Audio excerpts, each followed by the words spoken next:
Vote এগিয়ে আসছে ততই কি রাজ্য রাজনীতিতে তুই তুকারি। এসআইআর নিয়ে সুকান্তর গুলি মন্তব্যে ক্ষেপে লাল কল্যাণ। কেন্দ্রীয় মন্ত্রীকে তুই তুকারি করে সম্বোধন। শ্রীরামপুরে আসার চ্যালেঞ্জ।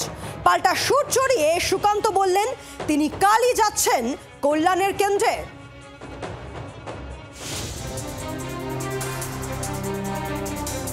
ভোট আসছে, নেতাদের সুর চড়ছে, সঙ্গে বাড়ছে কুকথার কম্পিটিশন। তাই বলে তুই তোকারি। এসআইআর নিয়ে এবার সংঘাতে জড়ালেন শ্রীরামপুরের তৃণমূল সাংসদ কল্যাণ বন্দ্যোপাধ্যায় এবং কেন্দ্রীয় শিক্ষা প্রতিমন্ত্রী সুকান্ত মজুমদার। দুদিন আগে এসআইআর এর দাবিতে সরব হন সুকান্ত। তৃণমূলের আক্রমণের জবাব দিতে গিয়ে বলেন এসআইআর এর নামে ভাঙচুর করলে গুলি চালাবে কেন্দ্রীয় বাহিনী। তৃণমূলের নেতাদের কথায় রাস্তায় নামবেন না। যদি ভ্যান্ডালিজম করেন, দোকান ঘর পোড়ান, বাড়িতে আক্রমণ করেন, তৃণমূলের কোন নেতার ছেলের জীবন যাবে না। সেন্টার বাহিনী নামলে করে কিন্তু গুলি চলবে, আপনার বাড়ির লোকেটার গুলি লাগবে। শুক্রবার পাল্টা সুর চড়ালেন কল্যাণ। দিল্লিতে সুপ্রিম কোর্টের সামনে দাঁড়িয়ে কেন্দ্রীয় মন্ত্রীকে তুই তুকারি বলে সম্বোধন করলেন। আর ওই ছোড়াটা যেটা একটা মন্ত্রী আছে, হ্যাঁ ছোড়াটা মন্ত্রী একটা হয়েছে, হ্যাঁ তিনি তো বলছেন দেখ না তুই কোথায় সিএসএফ গুলি নিয়ে চলে, ওই গুলি তোর মুখে লেগে যাবে। এখানে শেষ নয়, সুকান্তকে নিজের কেন্দ্র শ্রীরামপুরে আসারও চ্যালেঞ্জ ছুড়লেন তৃণমূলের এই প্রবীণ সাংসদ।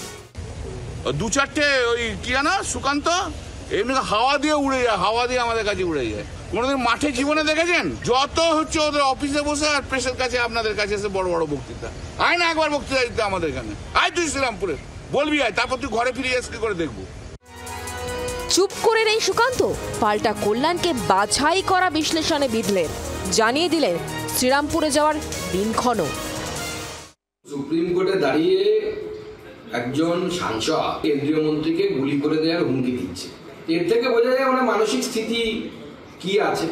বয়স হয়ে গেছে, এদের রিটায়ারমেন্টেরও বয়স পার হয়ে গেছে, এদের এখন বৃদ্ধাশ্রমে পাঠানো উচিত। বাচ্চাদের মতো কথাবার্তা বলে, কখন কি বলে কোনো ঠিক ঠিকানা নেই। ওনার চ্যালেঞ্জটা নিচ্ছি, আমি কালকেই যাচ্ছি ওনার এলাকায়, দেখি না কত বড় বাপের বেটা হয়েছে, কি করে। ভোটের রাজনীতিতে উত্তাপ থাকবেই, থাকবে রাজনৈতিক আক্রমণও। তাই বলে তুই তোকারি, এই রাজনীতি কি সত্যিই দরকারি? রাজীব চক্রবর্তীর রিপোর্ট, জি 24 ঘন্টা। বাংলার আওয়াজ, বাঙালির আবেগ, জি 24 ঘন্টা।